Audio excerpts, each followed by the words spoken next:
หน่วยภาคโรงเรียนเทคนิควิชาชีพแบบผสมแขวงพุ่งสรีสำเร็จกองประชุมสมัยที่3ตอนเช้าของวันที่23พฤษภาคม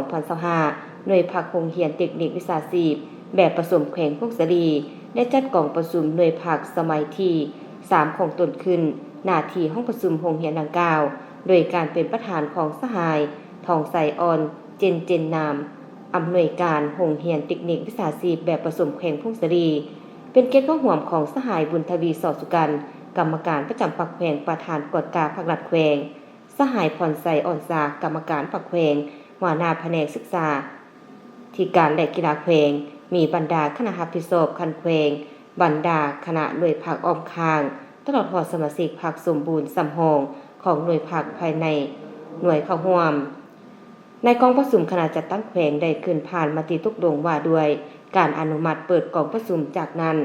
สหายบุญไสแก้วดุลนาหักของอำนวยการโรงเรียนเทคนิควิชาชีพแบบผสมแขวงพุ่งสรีได้รายงานคุณลักษณะของสมาชิกพรรคจากนั้นสหายทองใสอ่อนเจนนามอำนวยการโรงเรียนเทคนิควิชาชีพแบบผสมแขวงพุ่งสรีขึ้นผ่านบทรายงานการเมืองและบทสำรวจการนำพารวมในตลอดระยะ5 ปีผ่านมาโดยภาคโรงเรียนเทคนิควิชาชีพแบบผสมแขวงพุ่งสรีได้ถือเอาการศึกษาโครงการเมืองแนวคิดโดยรายรูป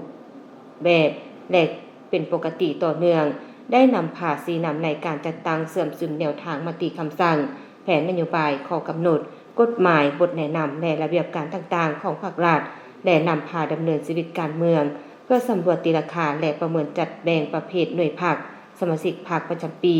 และสามารถญาติได้หน่วยพรรคปลอดใสเข้มแข็งและนักแน่นได้5 ปีโซนซึ่งปัจจุบันหน่วยพรรคมีสมาชิกพรรคทั้งหมด64สหายหญิง21สหายในนี้สมาชิกพรรคสมบูรณ์63สหายหญิง3สหาย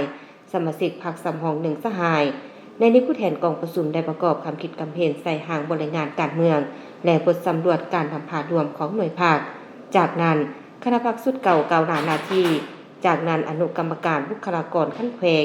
ผ่านมาตรฐานเงินไขผู้ออกสมัครเลือกตั้งคณะพรรคของหน่วยภาคโรงเรียนเทคนิควิชาชีพแบบผสมแขวงพุ่งสรี